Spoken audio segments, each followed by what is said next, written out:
Bonjour Neka. Bonjour. Alors Neka, vous vous posez beaucoup de questions, des questions sur le monde, sur les injustices, sur vous-même.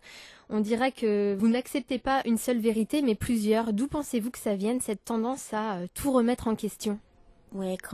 D'où ça vient? Évidemment, oui, je me pose des questions, parce que je suis un être humain. Est-ce que vous ne vous posez pas des questions vous-même? Bien sûr, vous vous posez des questions dans la vie. Vers où vous allez? Ce que vous faites? Où vous allez? Pourquoi vous existez? Mais si vous ne vous posez pas de questions, ce n'est pas une mauvaise chose. Au moins, vous n'êtes pas perturbé. Neka, vous avez vécu à la fois au Nigeria et en Allemagne. Vous avez hérité plutôt de quelles croyances et pour quelles raisons? Je pense que grandir et passer beaucoup de temps au Nigeria a eu beaucoup d'impact sur la manière dont je vois les choses, sur ce que je suis, ma mentalité. J'ai quitté le Nigeria pour la première fois à l'âge de 20 ans, où j'ai découvert l'Allemagne. J'ai passé 2 ans en Allemagne. J'ai appris la langue, étudié la mentalité, en essayant de comprendre ce à quoi je pouvais me connecter, m'identifier. Et le fait d'être loin de l'Afrique m'a permis d'être plus proche de moi-même, en tant que personne, et m'a fait comprendre mon identité. Et ce qui me plaît, c'est que vous avez l'espace et le temps de réfléchir à ce genre de choses. Vous vous connectez à vos passions, à ce que vous aimez parce que vous avez le temps. Le temps, c'est de l'amour. Et c'est à ce moment-là que la musique est arrivée. C'est une histoire très étrange. C'est presque comme si tout était déjà là avant que je ne vienne en Allemagne. Mais je ne pouvais simplement pas laisser ces choses s'exprimer. Quel est votre message dans la chanson Heartbeat et est-ce qu'elle s'adresse à quelqu'un en particulier? Heartbeat est une chanson très politique en fait. Beaucoup de gens ne comprennent pas ce qu'elle a à voir avec la politique. Elle parle de l'état de l'Afrique, de l'état du Nigeria, plus précisément à ce moment-là.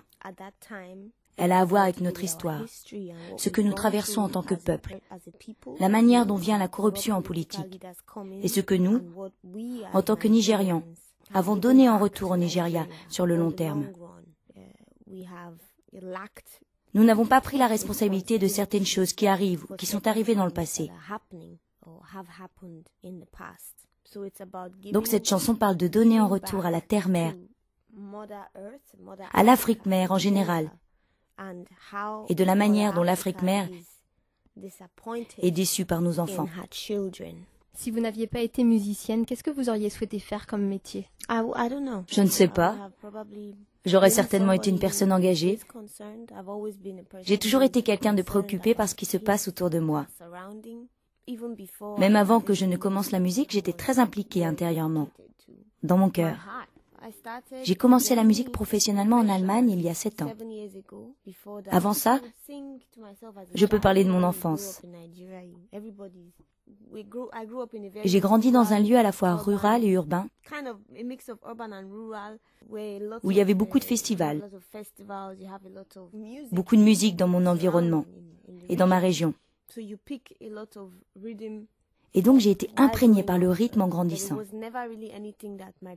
Mais ce n'est pas quelque chose dans lequel mes parents ont investi du temps et de l'argent. Est-ce que vous pensez que les artistes ont un rôle à jouer en politique et est-ce que vous êtes engagé d'une autre manière que par la musique?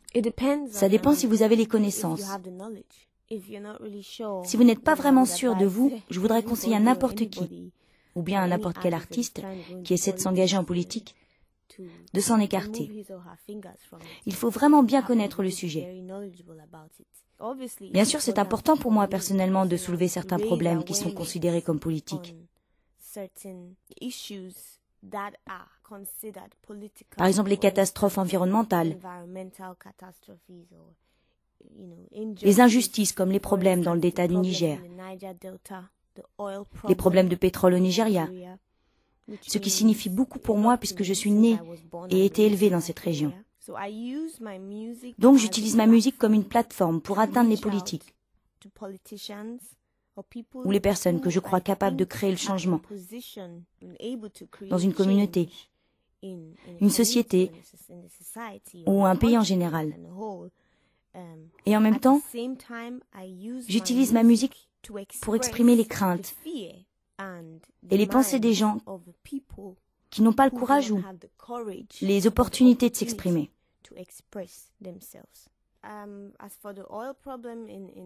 Concernant les problèmes de pétrole dans l'État du Niger, après l'amnistie, l'entreprise Shell a payé des amendes de l'État et au village d'Oguni, le village qui a été le plus touché par la pollution et les dérèglements environnementaux.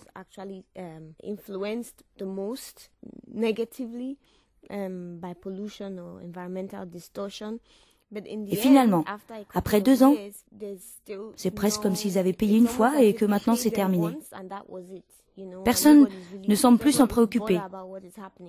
Le delta du Niger est au sud du Nigeria et les gens qui y vivent dépendent principalement de la pêche et de l'agriculture.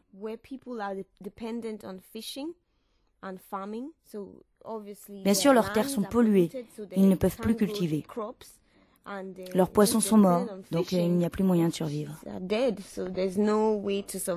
On dit souvent que la France est le pays des droits de l'homme. Comment est-ce que vous percevez ce pays? C'est une bonne question. Je ne connais pas grand-chose de la politique française. J'imagine que la France a ses bons côtés et ses mauvais côtés, qu'il y a de la corruption également. J'ai regardé les informations hier et j'ai vu dans une enquête de Transparency International, qui est chargée d'évaluer la corruption dans les pays, que la France est également impliquée dans la corruption.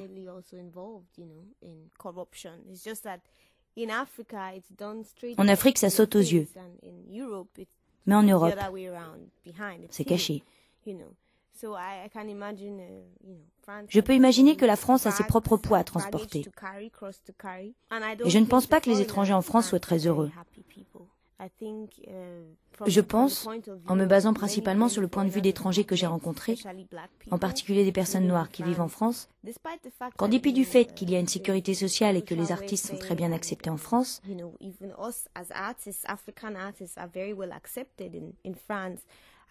j'ai toujours le sentiment, en me basant sur ce que les gens m'ont dit, que l'intégration des étrangers reste un gros problème en France. En tant que femme, en tant que citoyenne, comment vous vous situez dans le monde? Comment vous percevez aussi le monde actuel avec la crise? Je pense que nous devons la traverser, que cela fait partie de l'évolution. Il y a certaines choses que nous ne pouvons pas changer, mais il y en a beaucoup qui ne devraient pas exister et que nous pouvons changer. Et c'est ce vers quoi nous devrions tendre, c'est ce à quoi j'aspire. Il doit y avoir beaucoup de choses négatives et nous devons identifier ce qui est positif. Sinon, il n'y a pas d'existence. C'est ce que nous devons changer. Mais je crois que nous devons traverser cette évolution. C'est comme grandir, devenir un adolescent, puis un adulte devient une personne âgée, et une personne âgée redevient un enfant. Nous devons traverser ce cycle. Qui sont vos références dans la musique africaine et dans la musique nigériane en particulier? Il y en a plein. Fela, Efumi Kuti, ou Geo Kuti, Kezia Jones, Victor Weifel, Christy, Ezani Bokwe. Je pourrais vous citer plein de noms.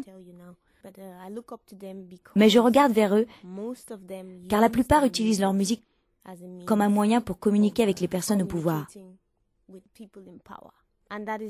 Et c'est quelque chose que beaucoup d'artistes nigérians font.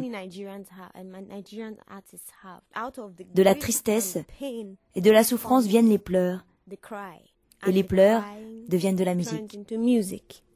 Qu'est-ce que vous avez envie de dire sur le Nigeria en 1 minute? Le Nigeria est une grande nation. Nous sommes un peuple très fier. La période de dictature militaire nous a beaucoup endurcis dans tous les domaines.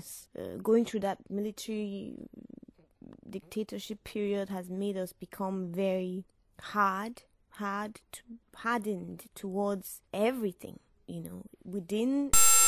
Au Nigeria, il y a beaucoup d'agitation.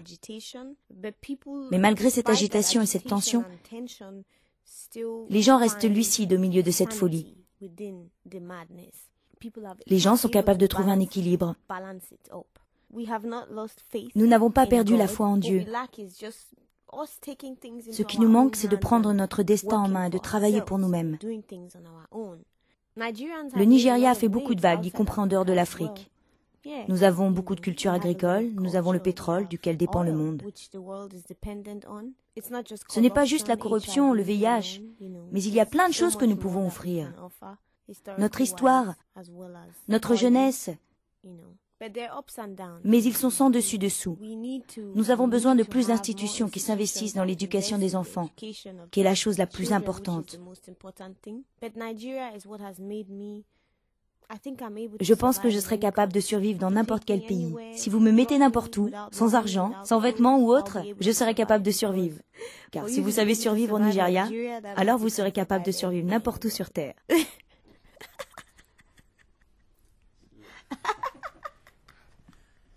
C'est vrai.